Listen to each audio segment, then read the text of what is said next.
বাচ্চাদের উপর অত্যাচার করছে। আমাদের মুসলিমদের উপরেই কেন এত অত্যাচার করা হয়? আমার থেকেও ছোট বাচ্চাদের ওরা হত্যা করছে। আমি এখানে প্রতিবাদ জানানোর জন্য এসেছি। এই যুদ্ধ বন্ধ। ঘাস লতা পাতা খেয়ে বেঁচে আছে, ওদের কিচ্ছু নেই।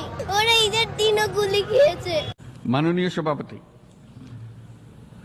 বহুমুখী সংকটে জর্জরিত বর্তমান বিশ্বে যুদ্ধ এবং সংঘাতের ফলে ব্যাপক ভিত্তিতে মানুষের অধিকার খর্ব হচ্ছে।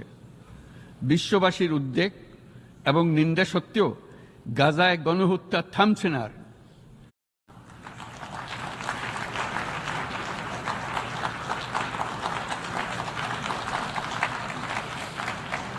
ফিলিস্তিনের মতো বিদ্যমান বাস্তবতা কেবল আরব কিংবা মুসলমানদের জন্যই উদ্বেগজনক নয়, বরং তা সমগ্র মানব জাতির জন্যই উদ্বেগের বিষয়।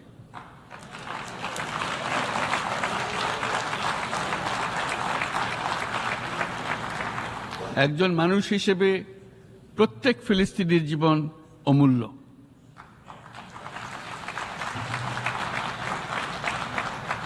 ফিলিস্তিনের জনগণের বিরুদ্ধে যে মানবতা বিরোধী অপরাধ হচ্ছে তার জন্য সংশ্লিষ্ট সকলকে দায়বদ্ধ করতে হবে।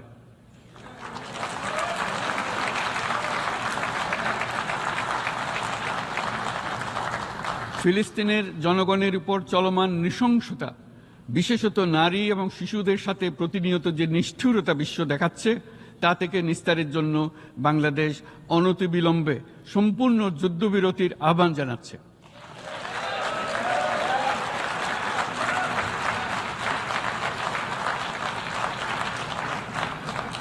দ্বিরাষ্ট্রভিত্তিক সমাধানেই মধ্যপ্রাচ্যে টেকসই শান্তি আনতে পারবে। তাই জাতিসংঘ সহ আন্তর্জাতিক সম্প্রদায়ের সকলকে এর বাস্তবায়নের জন্য এখনই উদ্যোগ নিতে আহ্বান জানাচ্ছি।